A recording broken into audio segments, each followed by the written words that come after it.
যে আগামী নির্বাচনে আপনি আসবেন আর মানুষ চোখ বন্ধ করে পুরাতন আমলের ব্যালটে ভোট দিয়ে দিবে, এটা যেন না হয়। বাংলাদেশ দুই মানে বাংলাদেশ দুই, দায় ও দরদের রাজনীতি মানেই হচ্ছে বাংলাদেশ দুই, 1400 শহীদের রক্ত মানে হচ্ছে বাংলাদেশ দুই। বাংলাদেশ দুই মানে হচ্ছে আপনাদের প্রত্যেকটা পরিবারের গল্পগাথা, কাব্যগাথা হচ্ছে বাংলাদেশ দুই। আপনাদের গল্প দিয়ে আগামী দিনের বাংলাদেশ বিনির্মিত হইতে হবে। আপনাদেরকে ছাড়া, আপনাদের গল্প বয়ান ছাড়া আগামী দিনের বাংলাদেশ হইতে পারবে না। এইটা হচ্ছে আগামী দিনের রাজনীতি। তো সেই জায়গাতে তারা চাকর বাকর বললে তারা খেপে যায়, অথচ তারা কনস্টিটিউশনাল ওয়ার্ড হচ্ছে পাবলিক সার্ভেন্টস। সিম্পল বাংলাও জানে না এই মূর্খরা, ইংরেজিও জানে না। পাবলিক সার্ভিসের মানে কি? আমরা সবাই তো সার্ভিস। আমরা যারা পাবলিক সার্ভিস করছি, আমরা যারা জনগণের পক্ষে কথা বলি, ফর্মালি, ইনফর্মালি, অফিসিয়ালি, আনঅফিসিয়ালি, আমরা সবাই তো কাজের লোক, আমরা সবাই তো বুয়া, আমরা সবাই তো দারোয়ান, আমরা সবাই তো বাগানের মালিক। তো আপনি বাগান ঝাড়ু দেবেন, কিন্তু আপনি পরিচয় দিতে চান আপনি ব্রাহ্মণ, আপনি মালি হইতে চান না, তাহলে আপনি বাগান পরিষ্কার করবেন কিভাবে? তো এই শব্দে আটকে গেছে আমাদের লোকজন। তো সেই জায়গাতে দেখবেন যে আমি বরাবরই বলেছি, এই সরকার আসার পর থেকে বারবার বলেছি, যত উপদেষ্টাদের সাথে দেখা হয়, টেলিভিশনে, বাইরে, প্রোগ্রামে, আমি বারবারই কথাটা বলি, গুম কমিশনটাকে করার উদ্যোগকে স্বাগত জানিয়েছি, কিন্তু এটা করার মধ্য দিয়ে এই যে আপনাদের কথা শোনার, ভিকটিম ফ্যামিলির কথা শোনার যে আবদারটা ছিল, এই আবদারটাকে পাবলিক করা হয়নি। আমরা বলেছিলাম যে গুম কমিশনটা হইতে হবে হচ্ছে আপনার একটা পাবলিক কমিশন হইতে হবে। আমেরিকাতে কংগ্রেসে, সিনেটে যে হিয়ারিং হয়, সেই পাবলিক হিয়ারিংয়ের মডেলে ব্রিটিশ পার্লামেন্টে, ইউরোপিয়ান পার্লামেন্টে এগুলোর কাস্টমস আছে, কনভেনশন আছে। সেই আদতে এখানে শুনানি হইতে হবে, এবং সেই শুনানিতে আজকে যারা আপনারা ভয়েডের প্রোগ্রামে এসছেন, আপনাদের কষ্টের কথা বলছেন, এবং সেটা সংক্ষেপ করে বলতে হচ্ছে। গল্পটা তো আসলে সংক্ষেপ না। এই যে প্রত্যেকটা মানুষের জীবনের একটা গল্প, এই গল্পটা তো একটা living memory of A cinematic tail. এবং সেই জায়গাতে আপনাদের এই প্রত্যেকটা ফ্যামিলির পাওয়ারফুল জায়গা আছে, এবং আমি এটা বিশ্বাস করি আপনারা মহল্লায় মহল্লায় অর্গানাইজড হন, এবং তখন এই ধরনের ভয়েডের যারা নেতৃবৃন্দ আছেন, মানবাধিকার কর্মী আছেন, আপনারা ওনাদেরকে দাওয়াত দেন।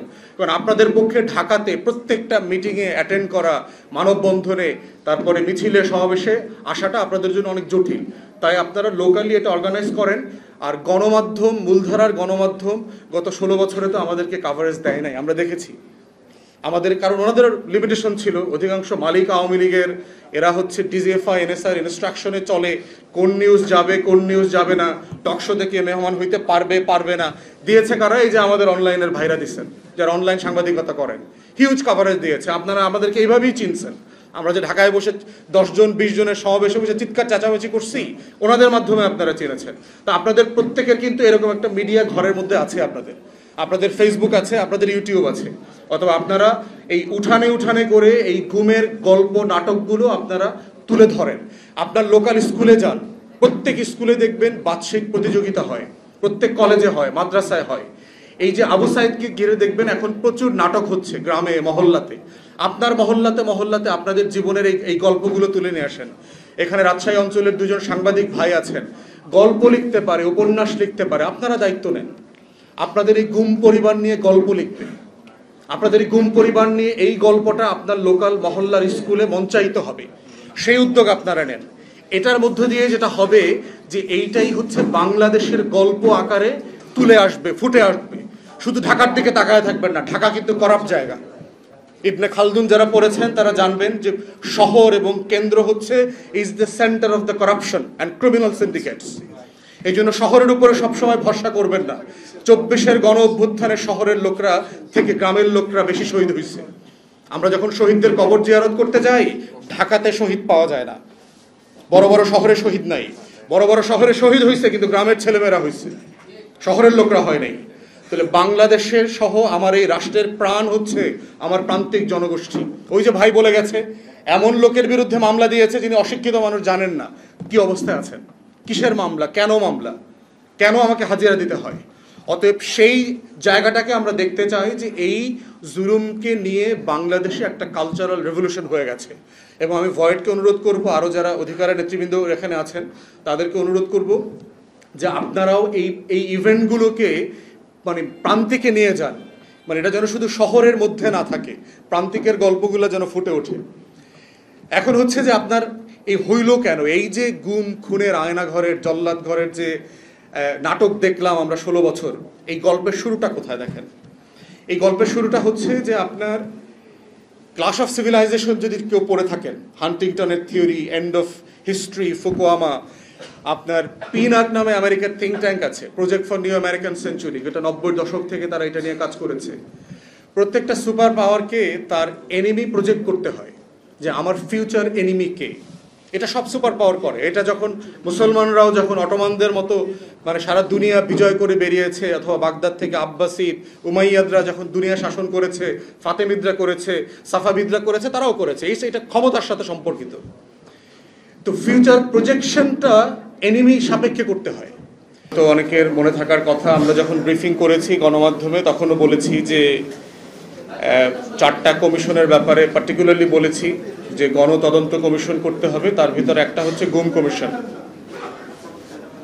এবং ওই ঘটনার পর থেকে দেখবেন যে আমাদের তরফ থেকে যে বারবার বলা হচ্ছিল এইটা বাংলাদেশের বিভিন্ন এস্টাবলিশমেন্ট এই কমিশনটা করতে বাধা দিচ্ছিল। আমাদেরকে রাষ্ট্রের অনেক গুরুত্বপূর্ণ মানুষরা বলেছে যে আমরা গুম নিয়ে কমিশন করতে চাই, কিন্তু আমাদেরকে করতে দেয়া হচ্ছে না। এবং আপনারা দেখেছেন যে গুম কমিশন ফর্মড হবার পরেও 6 মাস পর্যন্ত লেগেছে শুধুমাত্র নেগোশিয়েট করতে, আয়নাঘরটা ভিজিট করবার জন্য। তো যারা দেখবেন, আমার যারা সমালোচক আছে তারা দেখবেন যে আমার কিছু শব্দ চয়ন নিয়ে, কিছু বকাঝকা নিয়ে প্রচুর কথা বলে। আপনারা আজকে যারা গুম পরিবারের সদস্যরা আছেন এবং গুম পরিবারের যারা সার্ভাইভার আছেন, এই যে বক্তব্য শুনলেন, এই বক্তব্য শোনার পরে যারা গুম করেছেন তাদেরকে কোন বাংলাতে কথা বলা উচিত? আসলে তাদের জন্য কি আসলে কোনো স্ল্যাং এখন পর্যন্ত আবিষ্কার হয়েছে কিনা? পৃথিবীর যত গালি আছে, এই প্রত্যেকটা গালিকে যদি আপনি একত্রিত করে একটা রাগ এন্ড রেজে পরিণত করেন, তারপর হচ্ছে এই মানুষগুলোকে সাফিসিয়েন্টলি গালি দেবার মতো কোনো শব্দ এখনো ডিকশনারিতে তৈরি হয়নি। বাংলাদেশি নাটক সিনেমা দেখলে মনে হবে যে এইসব গর্ধবরা এইসব মানে মানে গল্প লেখে কোথায়? এইখানে যদি আজকে কেউ আসতো, 2 ঘন্টা বসে থাকতো, তার তো 200 সিনেমা বানানোর গল্প তৈরি হয়ে যেত। অথচ বাংলাদেশের প্রডিউসারদের এগুলো নিয়ে মাথা ব্যথা নাই। তারা গল্প বোঝার চেষ্টা করে না যে গল্পটা আসলে তৈরি হয় কোথায়। গল্পটা তো আসলে সমাজে তৈরি হয়। গল্পটা হচ্ছে আয়না ঘরে গত 16 বছর ধরে গল্প তৈরি হয়েছে বাংলাদেশের প্রত্যেকটা গুম খুনের গল্প হচ্ছে কত শত হাজার সিনেমা হবার মতো জায়গা। তো সেই জায়গাতে আমরা দেখতে পেয়েছি যে আপনার রিপিটেডলি বলবার পরেও এই ব্যাপারে বাংলাদেশের পাওয়ারফুল ডিপ স্টেট এস্টাবলিশমেন্টগুলো পাবলিক তদন্ত কমিশন করতে দিচ্ছে না করতে দেওয়ার মাধ্যমে তারা যেটা বোধ করছে তারা আসলে জয়ী হয়েছে। তাদেরকে অত্যন্ত দুঃখের সাথে জানাচ্ছি, আসলে আপনারা বারবার হেরে যাচ্ছেন জনগণের কাছে।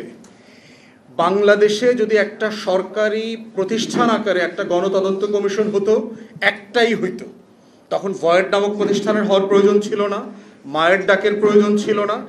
এখন যেটা হবে, বাংলাদেশের পাড়ায় মহল্লায় হাজার হাজার গণতদন্ত কমিশন হবে, গণশুনানি হবে। এই ভয়েডের উদ্যোগে হবে, মায়ের ডাকের উদ্যোগে হবে, আরও যত মানবাধিকার সংগঠন আছে অধিকারের উদ্যোগে হবে, আইন ও সালিশ কেন্দ্রের উদ্যোগে হবে। এই গণশুনানি, এই মানুষের গল্প বলার যে কাব্যগাথা গত 16 বছরের, সেইটা পাড়ায় পাড়ায় মহল্লায় মহল্লায় করতে হবে। তো দয়া করে যারা এখানে ভিকটিম ফ্যামিলি এসেছেন, আপনাদেরকে দয়া করে অনুরোধ করব যে এই ধরনের প্রোগ্রামের জন্য আপনারা অপেক্ষা করবেন না। আপনারা লোকালি অর্গানাইজড হন, যারা রাজশাহী থেকে এসছেন, সিলেট থেকে এসছেন, চিটাগং থেকে এসছেন, লোকালি অর্গানাইজড হন, আপনাদের গল্পগুলো লোকালি বলেন, উঠান বৈঠক করেন। কি হয়েছে 16 বছরের হাসিনার আমলের আমলনামাটা গ্রামে গ্রামে মহল্লায় মহল্লায় আপনারা পৌঁছায় দিবেন। ভোট আসছে না, ভোটের সময় যেন জবাবদিহি করতে পারেন, কই গত 8 মাসে তো তোমাকে দেখি নাই আমার বাড়ির পাশ দিয়ে যাইতে, গত 16 বছরে আমার গল্প শুনতে তো তুমি আসো নাই, গত 16 বছরে আমার দুঃখ কষ্ট, আমার সংসার কিভাবে চলেছে, আমাকে যে মিথ্যা মামলা দিয়ে হেনস্থা করেছে, আমার দোকান বন্ধ হয়ে গেছে, আমি হাজিরা দিতে পারি নাই, আমার চিকিৎসা করতে পারি নাই, আমার বোনের বিয়ে দিতে পারি নাই, এই মজলুম জীবনযাপনের করার সময় তো তুমি আসো নাই। তাহলে আপনার গল্পটা যেন আগামী ভোটের নির্ণায়ক শক্তি হয়, এইটার জন্য হচ্ছে আমি বলছি যে গুম পরিবারের প্রত্যেকটা পরিবার 4টার মহল্লাতে আপনার অর্গানাইজড হন। আপনারা নতুন করে ক্যাম্পেইন শুরু করেন প্রত্যেক পাড়ায় মহল্লায় যে আগামী নির্বাচনের এটা এজেন্ডা হইতে হবে।